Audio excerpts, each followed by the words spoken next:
Good morning everyone. आज है 19 जनवरी और इस वीडियो में हम डिस्कस करने वाले हैं आज के इम्पोर्टेंट करंट अफेयर्स।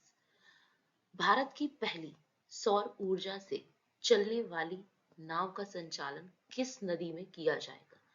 ए गंगा, बी सरयू, सी जास्कर या डी चंबल। तो इसका सही आंसर है ऑप्शन बी सरयू नदी।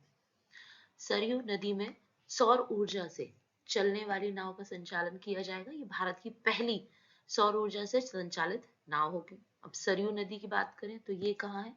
ये है उत्तर प्रदेश के अयोध्या में। और ये जो नाव है इसकी रूपरेखा, इसका संचालन कौन करेगा? तो ये उत्तर प्रदेश का नवीन एवं नवीकरणीय ऊर्जा एजेंसी यानी UPNEDA इसकी रूपरेखा और इसका संचालन तो ये एजेंसी करेगी, उत्तर प्रदेश की नवीन एवं नवीकरणीय ऊर्जा एजेंसी। बात करें अदर ऑप्शन की तो गंगा ये भी उत्तर प्रदेश की नदी है, जास्कर कल ही मैंने बताया था ये लद्दाख की है, और चंबल तो ये मध्य प्रदेश में प्रवाहित होती है।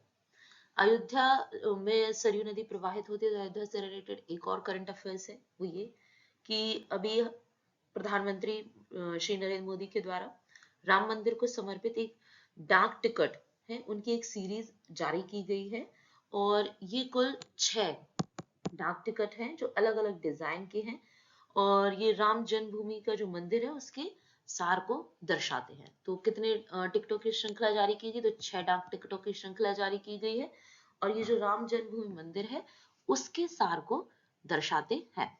जास्कर में नौसेना के द्वारा चादर ट्रैक अभियान शुरू किया गया है और नौसेना के हमारे एडमिरल कौन है? तो आर हरि कुमार है। भारत के किस राज्य में विश्व आर्थिक मंच स्वास्थ्य देखभाल और जीवन विज्ञान पर आधारित केंद्र स्थापित करेगा? ए केरल, बी आंध्र प्रदेश, सी तेलंगाना या डी गुजरात। तो इसका सही आंसर है ऑप्शन सी तेलंगाना। जो वर्ल्ड इकोनॉमिक फोरम है वो तेलंगाना में कौन सा केंद्र स्थापित करेगा? स्वास्थ्य देखभाल और जीवन विज्ञान पर आधारित health care and life sciences. और ये भारत में वर्ल्ड इकोनॉमिक फोरम का अपनी तरह का एकमात्र केंद्र होगा। और इसका जो निर्णय लिया गया है वो किस बैठक में लिया गया है? तो अभी वर्ल्ड इकोनॉमिक फोरम की बैठक कहाँ पर आयोजित की जा रही थी? तो वर्ल्ड इकोनॉमिक फोरम की जो बैठक है वो आयोजित की जा रही थी दावोस में। कहाँ आयोजित की जा रही थी? दावोस में। और वो कौन सी बैठक थी? तो वो 54th बैठक थी वर्ल्ड इकोनॉमिक फोरम की। वर्ल्ड इकोनॉमिक फोरम की अगर चर्चा आई है तो इसके द्वारा बहुत सारी इंडेक्स रिपोर्ट्स जारी किए जाते हैं, जैसे कि मैंने कल के वीडियो में भी बताया था, जिसमें प्रमुख था एक तो एनर्जी ट्रांजिशन इंडेक्स, दूसरा था ग्लोबल कॉम्पिटिटिवनेस रिपोर्ट, एक था ग्लोबल जेंडर गैप रिपोर्ट और एक था ग्लोबल रिस्क रिपोर्ट। तो इन सभी रिपोर्टों को साथ में आप लर्न करते जाइए। इसमें इंडिया की कौन सी रैंक है और कुल कितने देश शामिल किए गए, उनमें से भारत का स्थान कौन सा है, जिस ये कई बार आपके करंट अफेयर्स जीके स्टैटिक्स में भी पूछे जाते हैं। तो ये जो health care and life sciences centre है ये कहाँ स्थापित होगा? ये होगा तेलंगाना में। T20 इंटरनेशनल में सर्वाधिक शतक लगाने का रिकॉर्ड किस बल्लेबाज ने बनाया है? तो ए सूर्य कुमार यादव, बी रोहित शर्मा, सी ग्लेन मैक्सवेल या डी विराट कोहली। तो इसका सही आंसर है ऑप्शन बी रोहित शर्मा। अभी हाल ही में बेंगलोर के चिन्नास्वामी स्टेडियम में अफगानिस्तान के विरुद्ध खेले गए T20 इंटरनेशनल मैच में रोहित शर्मा के द्वारा ये शतक लगाया गया है। और इससे पहले सर्वाधिक शतक लगाने का रिकॉर्ड किसके नाम पर था? तो वो था सूर्य कुमार यादव और ग्लेन मैक्सवेल के नाम पर। इनके द्वारा 4-4 लगाए गए थे, पर ये रोहित शर्मा के द्वारा 5वां T20 इंटरनेशनल में शतक लगाया गया है। और ये कितने उसमें किया गया है? तो ये इन्होंने 69 गेंदों में 121 रन बनाए थे। भारतीय सेना ने कौन सा end to end encrypted mobile ecosystem विकसित किया है? ए संभव, बी उद्गम, सी निदान या डी एनकॉर। तो भारतीय नौसेना ने जो नया पोर्टल विकसित किया है वो है ऑप्शन ए संभव। तो ये इकोसिस्टम जो उन्होंने विकसित किया है उसका नाम है संभव।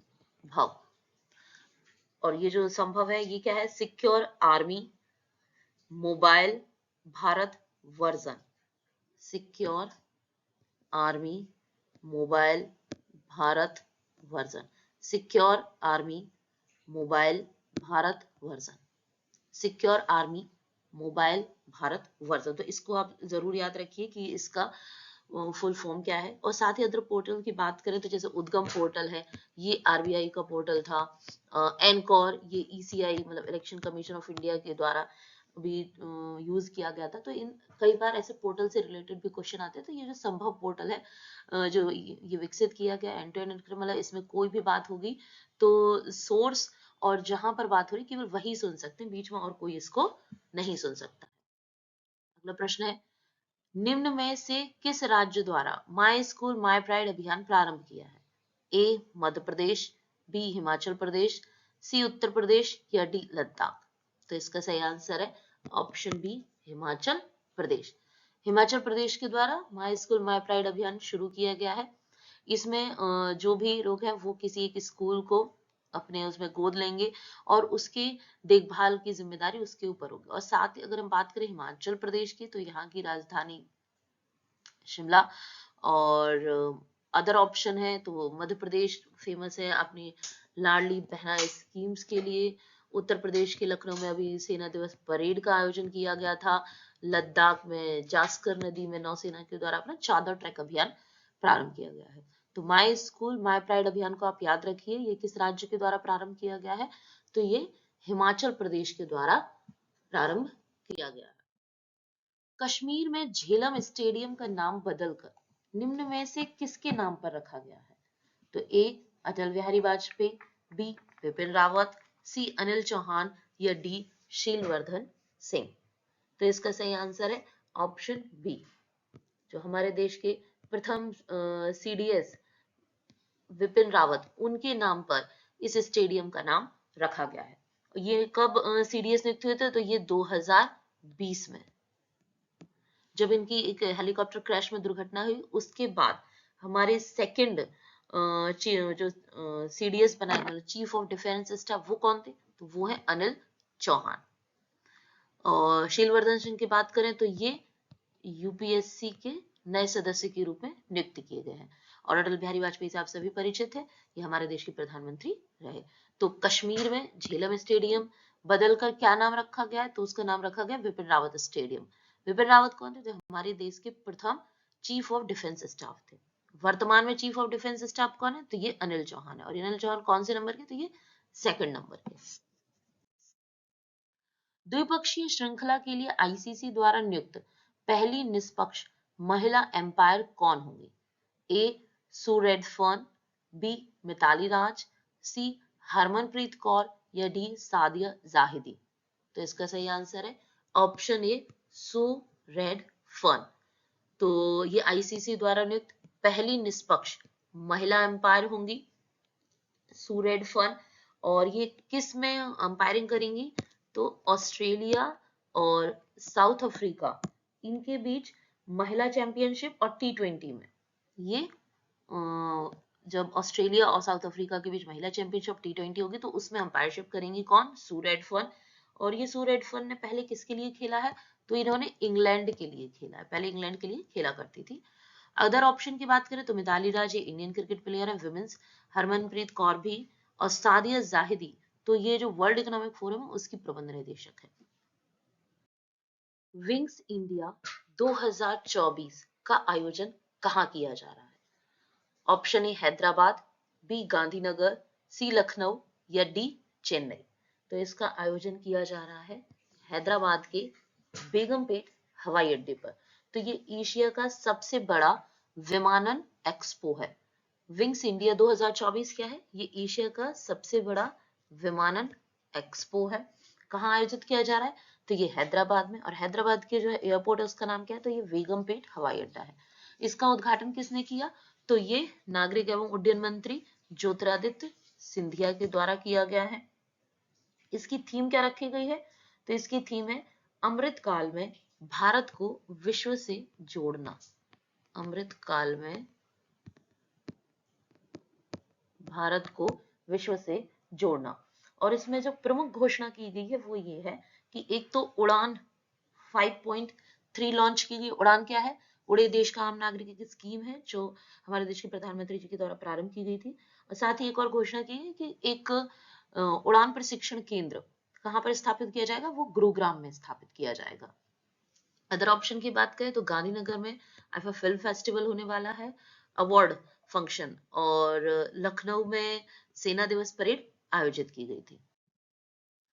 भारतीय नवीकरणीय ऊर्जा विकास एजेंसी ने निम्न में से किसके साथ नवीकरणीय ऊर्जा परियोजनाओं को ऋण देने संबंधी समझौता किया है? ए एसबीआई, बी एडीबी, सी सिडबी या डी आईओसी?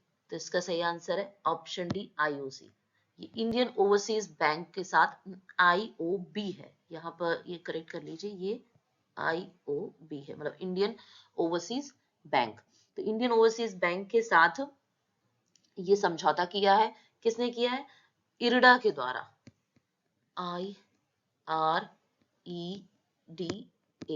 इरडा और आईओबी के बीच समझौता हुआ है, Indian renewable energy development agency. ये समझौता क्यों किया गया है? ये जो नवीकरणीय ऊर्जा परियोजना है उनको ऋण देने से संबंधित है। इरडा की अगर हम बात करें तो इसके एमडी कौन है? तो इसके एमडी है आर सी शर्मा। इसके एमडी हो गए आर सी शर्मा। और इंडियन ओवरसीज बैंक की बात करें तो इसके सीईओ है Ajay Kumar Srivastava. Smart Cities India Expo का आयोजन निम्न में से किस स्थान पर किया जा रहा है? ए नई दिल्ली, बी मुंबई, सी सूरत या डी इंदौर? तो इसका आयोजन किया जा रहा है ऑप्शन ए नई दिल्ली में। स्मार्ट सिटीज इंडिया एक्सपो कहां पर आयोजित किया जा रहा है? नई दिल्ली में। अब बात करते हैं स्मार्ट सिटीज का, तो ये कॉन्सेप्ट कब शुरू किया गया? तो ये शुरू किया गया था 25 जून 2015 को। और स्मार्ट सिटीज का उद्देश्य क्या था? इसका उद्देश्य था एक तो जो हमारे शहर हैं उसमें बुनियादी ढांचा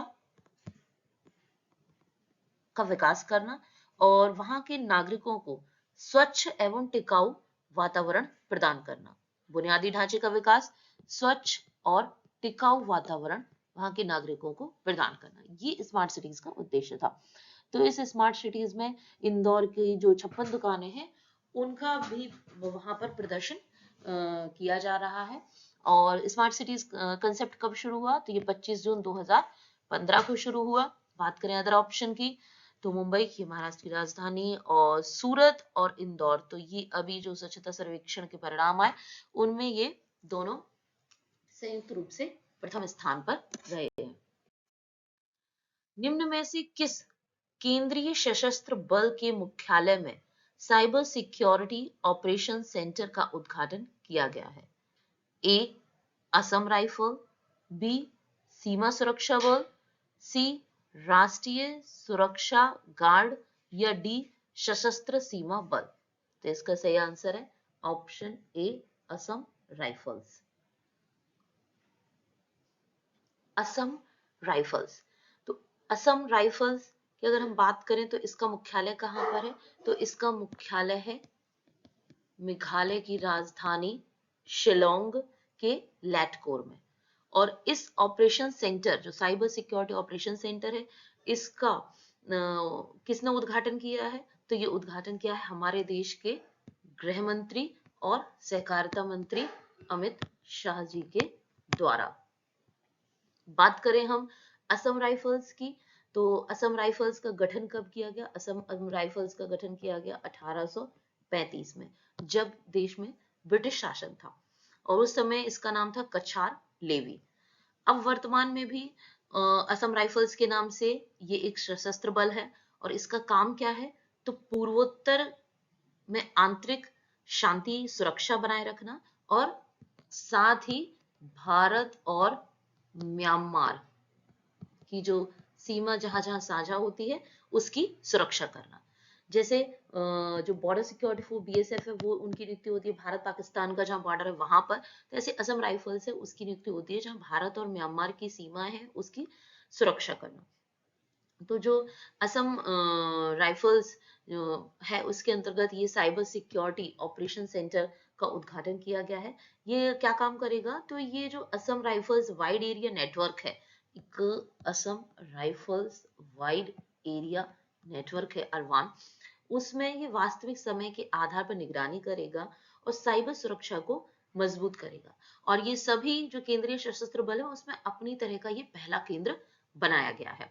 तो असम राइफल से रिलेटेड आप ये फैक्ट्स भी जरूर याद रखिए, कई बार स्टैटिक जीके में ये पोर्शन पूछा भी जाता है।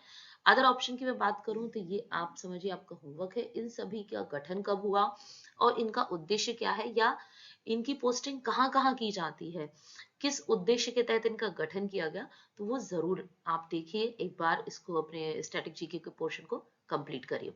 आज के लिए बस इतना ही। अगर आपको मेरा वीडियो अच्छा लगा हो तो प्लीज इसे लाइक शेयर एंड सब्सक्राइब जरूर करें।